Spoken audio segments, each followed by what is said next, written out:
Friends, you may be seated. I received a letter this week from my friend Karis, who's an old friend of Kristen and I's from our days at St. Andrews University. And she's the chaplain, dean of the chapel at Despondent University in upstate Washington in Wantmore County. And if it's all right with you, I just want to read the letter that she sent to me this week. Dated December 4th, 2017.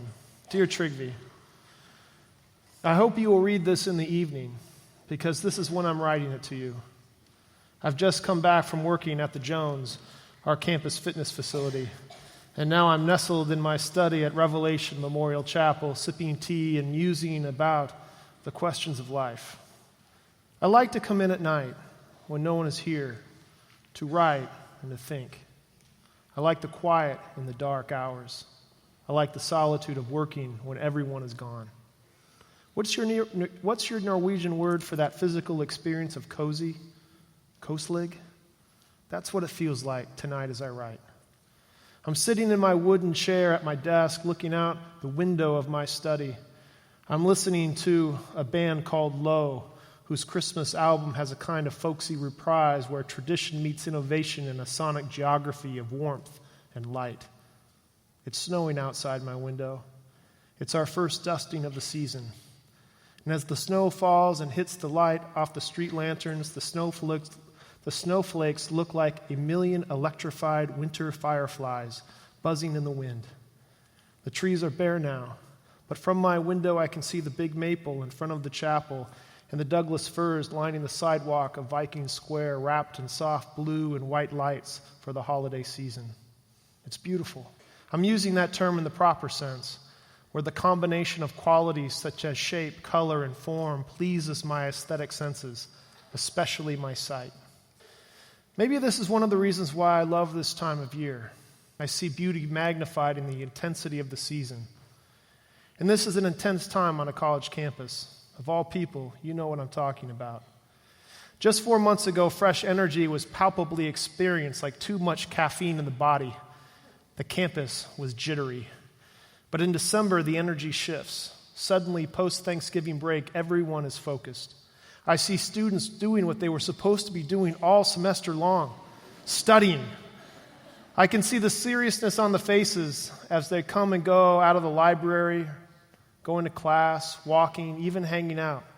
Yesterday, I went down to Life's Hard Cafe, where the motto is, life's hard, have a cup of coffee, to get my morning Americano, and I noticed no one was talking, yet it was full of people.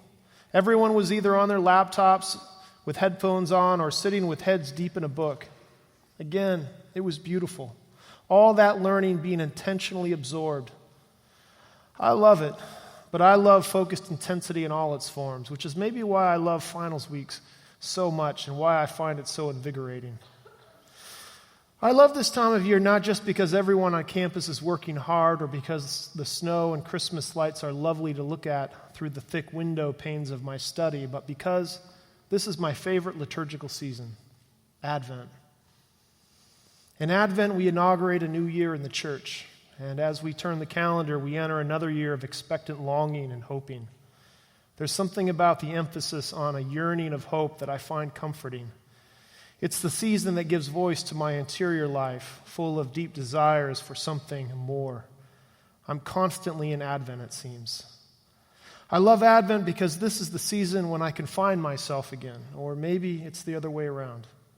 Maybe I love Advent because this is the season when my true self finally feels found.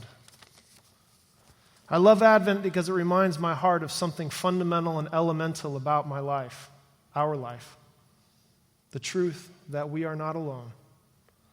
There's nothing worse than being alone or feeling lonely. I'm convinced this feeling of loneliness is behind most of the unnecessary pain and suffering in the world. People feel alone, and it's so painful that they act out, looking for attention, or trying to stop the lonely by doing things or beginning things they normally wouldn't. This fear of loneliness is pervasive no matter what standing you have in life. For example, I was reading an article in Rolling Stone last week that the greatest fear of Elon Musk is loneliness. The South African-born engineer and entrepreneur is one of the only people in history to start $4 billion companies: PayPal, Tesla, SpaceX, and Solar City. He has it all, except love. He described his current life as an aching loneliness. He says, "When I was a child, there was one thing I said: I never wanted to be alone." And he whispered again, "I don't want to be alone." This is his greatest fear, and I get it. That's why the holidays can be hard for some. We have created a culture where it's normal to be alone in a crowd. For someone like me who doesn't have a significant relationship baked into my life or family nearby, Christmas is kind of tough. I'll be honest, when there are days when I feel a little self-pity. I didn't think I'd be my age and not married with kids, but here I am. And I'll be honest, the thought more than once has gone through my mind: did God forget about me? Does God not seem to care? And the answer, of course, is no. I love my life, and I'm very content. But I'm not immune to these doubts gnawing at the soul, that maybe this whole Christian thing just isn't true. Maybe I missed something. A life in ministry is not a defense against the most profound doubts. Yet, one of the things that I've learned in my life of ministry is to doubt even my doubts with equal vigor. What helps me to doubt the doubt that I am all alone in this season of Advent? What helps me to doubt the doubt that I am all alone in this is the season of Advent. You see, even though my relational status says single, it's not really true. Advent teaches me that alone is not my identity status. I just can't shake the news Advent is preparing me for something more.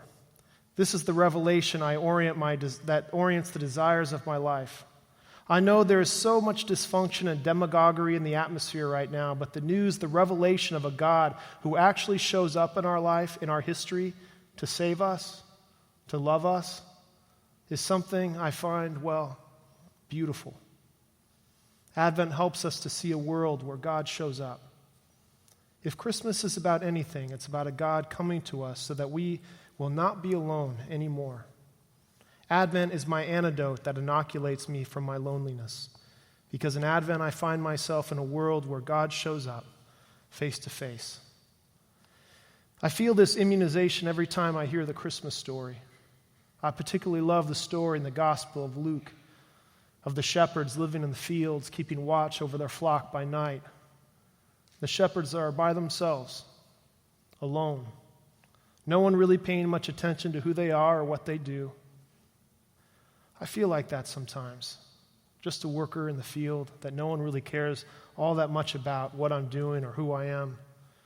The ministry of the gospel of word and sacrament is not what most people in the real world think is important. It's easy to feel like what you do doesn't really matter. And yet, this story reminds me that it does, that God shows up. These shepherds, insignificant to the course of large historical movements, like me and you, were just working in the field. And here in their ordinarily daily lives, they hear some news from an angel that is truly extraordinary. To you is born this day in the city of David a Savior who is the Messiah, the Lord.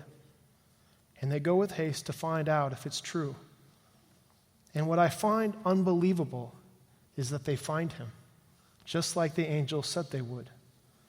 They see the baby wrapped in bands of cloth and in a manger. This baby, a visible reality of an invisible promise, the promise of a God who would never leave us all by ourselves. Why I love this season is it reminds me that even if I don't have a relationship, even though I'm not married or have kids, God does not leave me all by myself. Advent teaches me to doubt my feelings of loneliness and retrain them to believe the reality that God shows up to have communion with me. And you know, that's enough. It's just simply enough. There's so much ugliness and meanness and angerness to see and focus on, but in this season of Advent, I'm reminded to look for God in places that I might not expect. There, even in my loneliness, God visits and God speaks into the darkest places of our life and world. I was reading recently some words that Dietrich Bonhoeffer once wrote from his Nazi prison. He wrote, "A prison cell like this is a good analogy for Advent. One waits, hopes, does this or that, ultimately negligible things.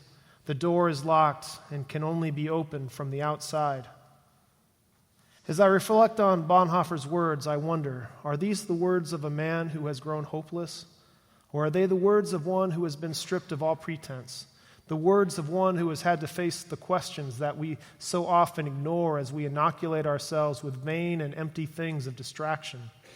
In prison, Bonhoeffer had nothing left. And in that wrestling, he writes with a clarity that escapes us. We are all in a prison, and the only hope we have is from the outside. We are all longing for our release and deliverance. We are all longing for God. Yes. But the fundamental grace of Advent reminds us that God also longs for us, and in that longing, God comes to us. Bonhoeffer writes that the prison is locked and can only be opened from the outside. But the mystery of Advent, the mystery of the Christian faith, is the mystery of the incarnation. Christ becomes like one of us, takes on flesh, and dwells among us. As the church father Gregory of Nazianzen famously wrote of Christ becoming flesh for us and for our salvation, what has not been assumed cannot be healed. The gospel truth of Advent, the mystery of the incarnation, is that God doesn't blow the door down from the outside. Rather, Christ dwells among us, in the prison with us, breaking open the prison door from the inside, confounding all worldly powers, and leading us out into the light and life of freedom. God is with us. I am not alone. That is the deep reality of my life.